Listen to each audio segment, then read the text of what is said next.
Olá, está no ar o Rio em Pauta, o programa que vai aprofundar a discussão dos principais assuntos da cidade. No programa de hoje, a nossa pauta é sobre um tema histórico. Há 255 anos, o Rio de Janeiro se tornava a capital do país. No dia 31 de agosto de 1763, o Rio de Janeiro tomou o posto de capital federal de Salvador. Ele manteve essa posição até 1960, quando Brasília assumiu o protagonismo.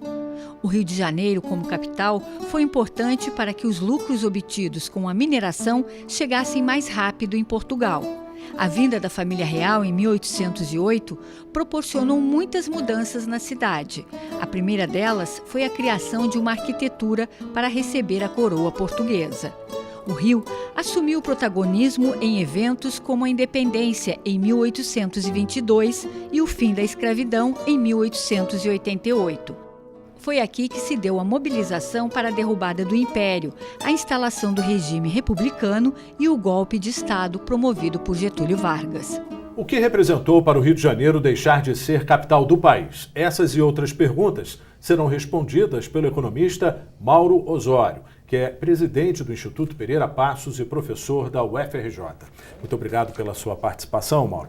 Obrigado pelo convite. A que o senhor atribui, ou seja, o que ganhou o Rio de Janeiro ou perdeu essa condição de capital federal?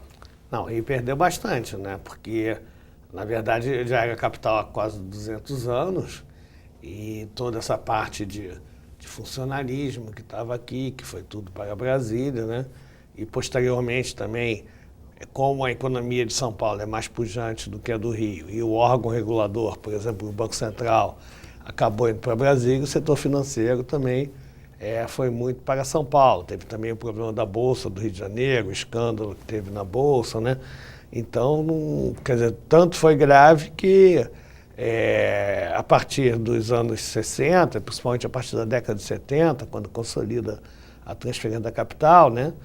Desde 1970 para cá, a economia regional, por exemplo, a cidade do Rio de Janeiro foi a que mais perdeu participação econômica no país, em todas as capitais, e o estado do Rio de Janeiro também foi o estado que mais perdeu participação econômica entre todos os estados brasileiros.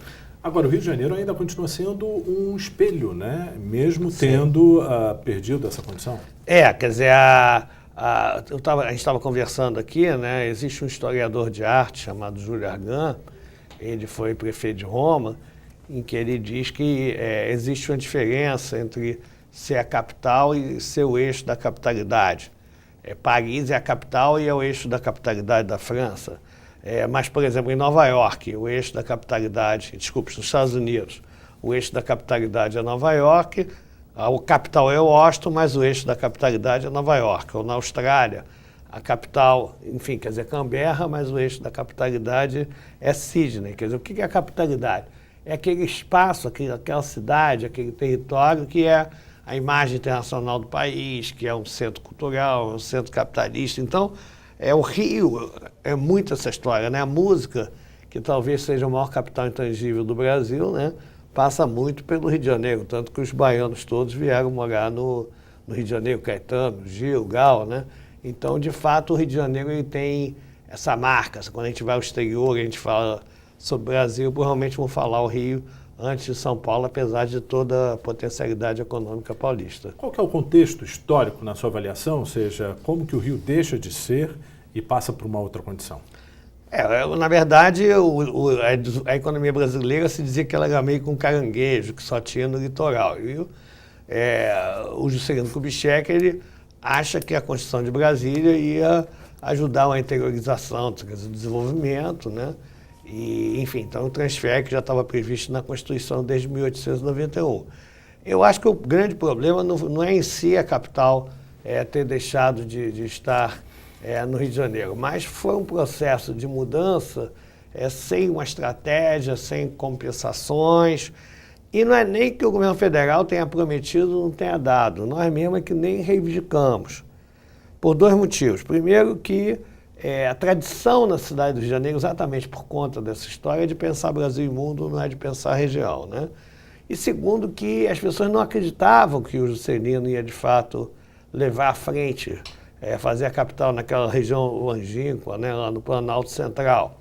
Depois não acreditavam que ela ia sair no prazo, depois não acreditavam que ela se consolidaria. Então, ela foi meio que acontecendo sem as pessoas acreditarem, e por conta disso, por exemplo, quando houve agora a união da Alemanha Oriental e Ocidental e a transferência da capital, né, de Bonn para Berlim, houve uma enorme compensação para Bonn, inclusive quase metade dos ministérios continuaram em Bonn. Então, eu acho que o problema é ter tido a transferência sem compensações e sem a gente ter conseguido criar, não deixar de ser cosmopolita, que eu acho que isso é um patrimônio nosso, mas conciliar essa história cosmopolita, como é que a gente se apropria dela para políticas regionais. Agora, do ponto de vista econômico, o Rio deixa de crescer, deixa de lucrar justamente num período como esse? Eu acho que o marco é esse. Quer dizer, o Paul Krugman, que é um prêmio Nobel de Economia, né, escreve também no New York Times, né, ele é um especialista ele cria um livro chamado Economia Espacial, em que ele procura juntar a economia regional com a economia urbana. E ele vai dizer que tem regiões que prosperam e regiões que não prosperam, né? E que às vezes uma região que prospera pode deixar de prosperar, uma que não prospera passar a prosperar. Então ele diz que sempre tem forças que atraem e forças que expulsam. E que isso em determinado momento pode bifurcar. Então quando teve o atentado terrorista em Nova York em 1999, ele fez um artigo muito interessante no New York Times em que ele dizia que se tivessem outros atentados terroristas em Nova York podia deixar de ser a cidade global por excelência. E eu acho que o momento de bifurcação do Rio é exatamente quando ocorre a transferência da capital e nós entramos no círculo vicioso e que de alguma forma a gente não saiu dele até os dias atuais. Que interfere até hoje no Rio de Janeiro. Com certeza, esse continua sendo um desafio, quer dizer, ou seja, a gente não conseguiu desenhar estratégias regionais, né, articulando cidade, estado, né, muito por conta de falta de reflexão regional, né. Eu sou professor da FRJ, mas dou aula no Direito, tenho um grupo de estudos lá sobre o Rio de Janeiro, nosso mestrado e doutorado é interdisciplinar, mas eu sou economista de formação. Os programas de mestrado e doutorado em economia no estado do Rio de Janeiro, nenhum tem uma linha de pesquisa em economia regional. Não é assim em São Paulo, na USP, na Unicamp, na Federal de Minas, no Paraná, na Bahia. Então, existe também muita ignorância regional sobre as especificidades na nossa região, né? Eu sou professor da Faculdade Nacional de Direito, se não falar o nacional lá, apanha. Os nossos jornais têm nomes nacionais, né? Enfim, isso é um pouco a história do Rio. Então, o desafio é como é que a gente se mantém cosmopolita e como é que a gente aproveita isso mais do ponto de vista regional. Agora, como seria o Rio de Janeiro, capital federal, com o cenário de hoje? Ou seja, a gente teria um pouco mais de benefícios, levando em consideração que a gente tem intervenções federais, enfim, possibilidade de vinda de tropas num cenário de violência? Eu acho que sim, mas eu acho que você ter procurado interiorizar o desenvolvimento brasileiro foi uma coisa correta. Porque eu acho que, por exemplo, a gente não aproveita bem nem o que está aqui. O BNDES está aqui, a FINEP está aqui, tem uma série de órgãos federais que estão no Rio de Janeiro. Quer dizer, eu acho que o que falta é a gente ter mais clareza no sentido de estar definindo as estratégias regionais adequadas. Essa decadência do estado do Rio de Janeiro, né, explica muito a crise no Rio de Janeiro, está sendo muito mais profunda a partir dessa crise política e econômica que ocorre no país a partir de 2015. Aliás, essa própria crise é uma crise, do meu ponto de vista, com vários diagnósticos muito equivocados, que vem exatamente da falta de maior massa crítica e mais reflexão regional. Mauro, muito obrigado pela sua entrevista. Ficamos por aqui, até o próximo Rio em Pauta.